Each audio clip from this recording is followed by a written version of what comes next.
Всем привет! Сегодня готовим куриные митболы с томатным соусом. Нам понадобится филе куриное, тут 4 штучки, 1 яйцо, 2 кусочка хлеба. У меня домашний хлеб, но можно заменить каким-то магазинным. Значит, 2 луковицы, морковка, соль, сахар, горчица, перец черный, итальянские травы, а также томатное пюре, 2 баночки. Всю граммовку я напишу в описании под видео. Начинаем мы приготовление нашего блюда с соуса. Нам для этого нужно потереть морковочку на крупной терке и порезать 1 луковицу. И пусть тушатся овощи на маленьком огне до состояния такой мягкости. Также, если у вас есть чесночок, можно туда добавить, будет очень хороший аромат. И я это тушу минут 10 под крышкой.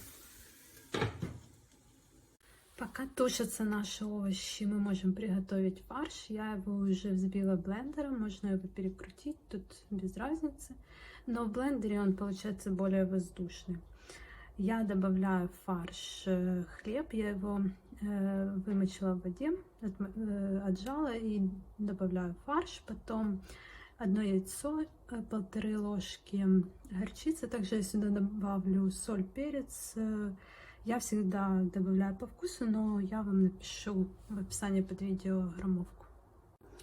После того, как наши овощи стушились, я добавила к ним томатное пюре.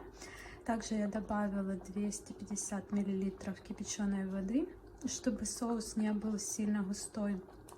Добавила итальянские травы, соль, перец и сахар. Я напишу, сколько я всего добавила, но рекомендую все-таки готовить соус по вкусу своему, потому что я, например, люблю более сладкий соус, кто-то любит менее сладкий, то есть тут лучше регулировать самостоятельно. Его нужно протушить где-то минут 5 и добавлять фрикадельки. Я уже сформировала митболы, им нужно теперь протушиться минут 30 на не сильно высоком огне. Где-то через 10 минут их нужно попереворачивать, чтобы они протушились равномерно. Тушу я их под крышкой. Наши митболы готовы.